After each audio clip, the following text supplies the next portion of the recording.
Now, some people say, I don't like dry wine because there are too many tannins. Or, I don't like red wines because they're way too dry. Now, the reality is, a lot of people don't know what a dry wine is. That's what we're going to look at in this episode. Do you know if a dry wine is for you? This is a good one that you've asked about in the comments. You ready? Let's take a look at this one. Come on, let's go.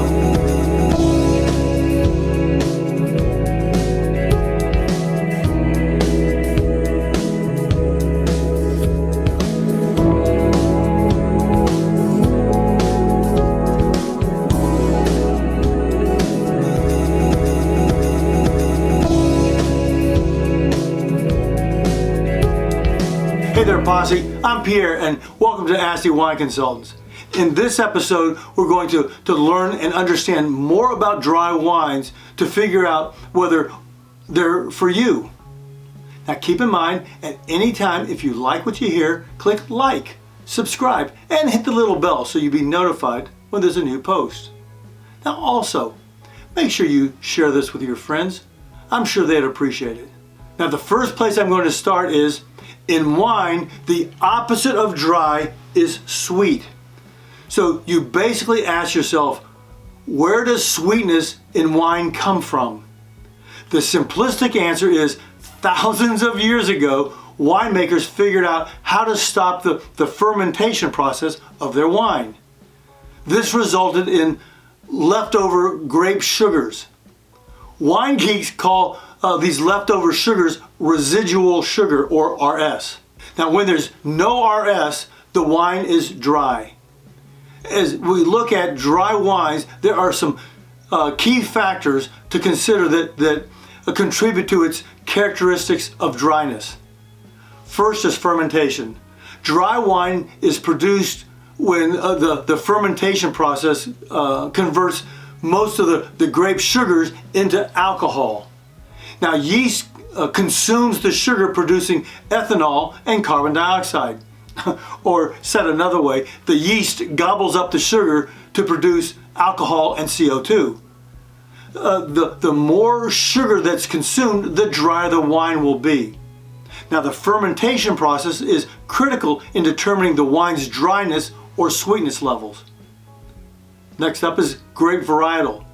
The choice of grape varietals plays a significant role in the dryness of the wine. Some grape varietals naturally have higher sugar levels, and others have lower levels. Let me give you an example. Cabernet Sauvignon and Sauvignon Blanc tend to have lower sugar levels, resulting in drier wines.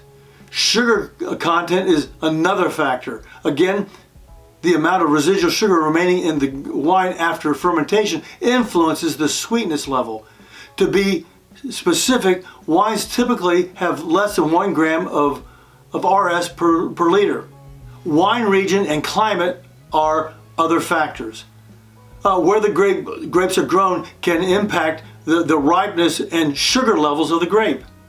Cooler climates tend to produce grapes with higher acidity and lower sugar content, which can contribute to the drier wine being produced. Now, another factor is the winemaker's techniques. Winemakers employ various techniques to craft dry wines. They may control the fermentation temperature, use specific yeast strains, or implement malolactic fermentation, among other methods. These techniques can affect the sugar to alcohol content or conversion and the overall flavor profile of the wine. Now, how are you doing there? Are you learning something new here? If you are, write Asti in the comments below. Again, remember, the opposite of dry is sweet, and dry has nothing to do with tannins. It has everything to do with residual sugar, RS. In most cases, when we're talking about whether a wine is sweet or dry, we talk about the different levels of sweetness. We don't talk about the levels of dryness. I think this is in part the root of a lot of the confusion. So to help clarify this, let's talk a little bit about more proper terminology. So you have dry, off-dry, medium, sweet, and very sweet. These terms indicate the amount of residual sugar, RS, remaining in the wine after fermentation. All or most wines produced and that we drink will be dry.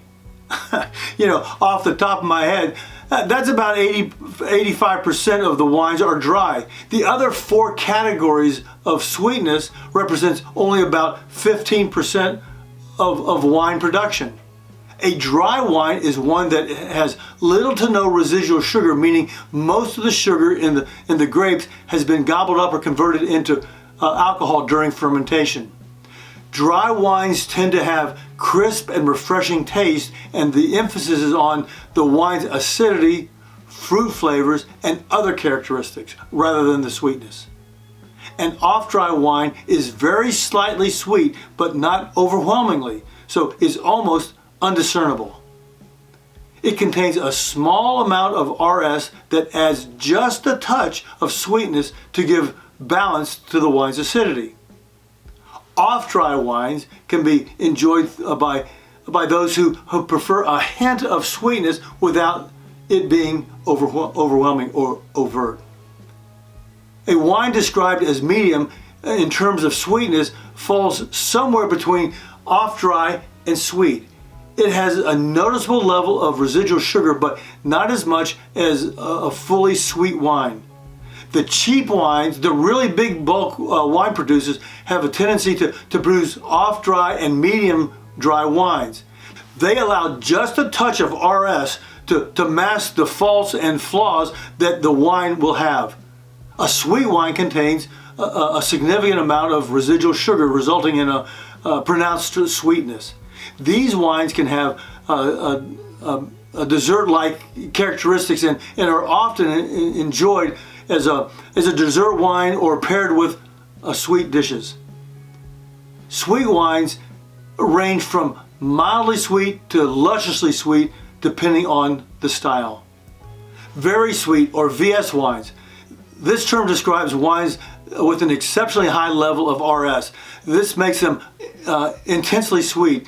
These wines are often dessert wines such as late harvest wines or fortified wines like port or sauternes. They typically have concentrated flavors and a rich sort of syrupy texture. It's important to note that the dryness level is a relative term in wines. These levels are not concrete. Think of it like it's a range. Again, all this depends on the amount of residual sugar in the wine.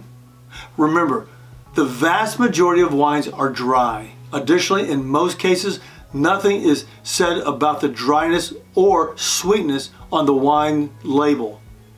For that information, you'll need to check with your online or in-store wine representative or a knowledgeable wine expert or sommelier. Well, there you have it. We went pretty quick through this. That was the key to dry wine. I trust you got something from it. Until next time, cheers. Hey Posse, thanks so much for investing the time to watch this video. I trust it was helpful to you. If you have any questions, let me know in the comments below. And please consider hitting subscribe. Also, click here to check out our new online shop. We have a great lineup of wine-related items that will help you get the most out of your wine experience. Oh, and be sure to check out these other videos. Until next time, cheers.